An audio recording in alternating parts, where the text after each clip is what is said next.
Es prácticamente imposible garantizar que esto no se vaya a producir. Lo que el derecho y el ordenamiento jurídico pone sobre la mesa son técnicas que permiten limitar este uso ilícito de datos de carácter personal. Pero una vez que los datos salen de un entorno, es muy difícil saber realmente qué es lo que va a ocurrir con esa información. Pero como digo, tanto la legislación española, la LOPD, como la actual Directiva Europea de Protección de Datos sí que incorporan mecanismos que pretenden evitar o dificultar estas situaciones.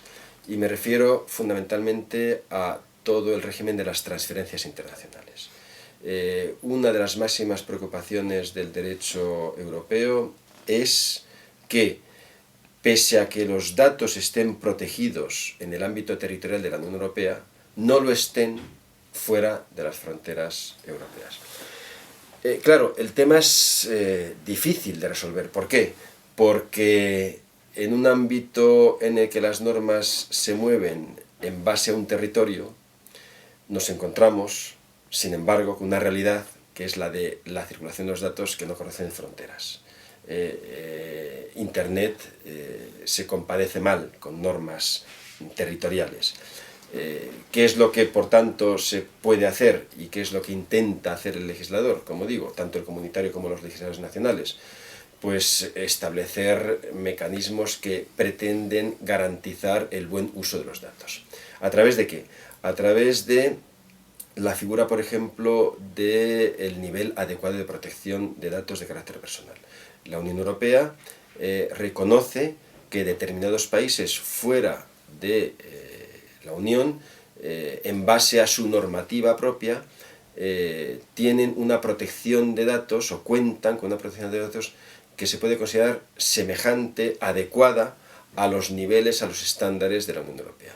Cuando un país, estoy pensando por ejemplo en Uruguay, en Canadá, en Argentina, cuenta con una legislación de protección de datos semejante a la europea, la Unión Europea permite la transferencia de datos a tales países, porque se considera que allí las garantías son semejantes a las que se producen en España, pero son en la Unión Europea, pero son muy pocos los países que han obtenido el reconocimiento de la adecuación por parte de la Unión Europea, lo cual nos llevaría al absurdo de que no sería posible aprobar transferencias internacionales de datos fuera de esos países.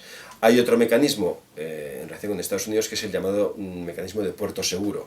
Determinadas empresas se adhieren a lo que se llama puerto seguro en el sentido de que se comprometen empresas puntuales a respetar un marco de privacidad muy semejante al español. Pero fuera de estos casos, ¿cómo opera el sistema? Es necesario pedir autorización a las autoridades de protección de datos para llevar a cabo transferencias internacionales. Esta autorización se puede basar o bien en el consentimiento del afectado, el afectado consiente a que sus datos se transfieran al exterior, en base a unas finalidades que se tienen que justificar y señalar, o bien en base a lo que se llaman las normas contractuales tipo en la transferencia de datos de responsable a responsable y responsable a encargado. Es decir, se celebra un contrato entre quien va a transferir los datos y quien los recibe, en virtud del cual ambas partes se comprometen por escrito, contractualmente, a cumplir con las exigencias, con los requisitos de protección de datos que establece la legislación, en este caso la legislación española. De modo que, sobre el papel, esa mala utilización de los datos, ese utilizar los datos para una finalidad distinta, quedaría salvaguardada, estaría prohibida, no se produciría en base a una relación contractual. Pero lo cierto es que en la realidad son muchas más las transferencias internacionales que se producen sin nosotros saberlo, sin que sea consciente el titular del dato, sin que se notifiquen a las autoridades de protección de datos, que se llevan a cabo y que pueden generar un mal uso de los datos de carácter personal, que escapan a estos mecanismos.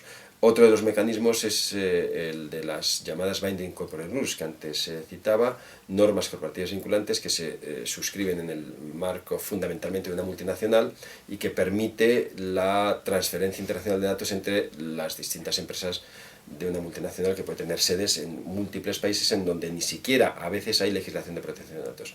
Estas normas pretenden garantizar un buen uso de los datos, pero es muy difícil garantizar, es prácticamente imposible garantizar que se va a llevar a cabo el tratamiento de los datos con un absoluto respeto a la legislación aplicable.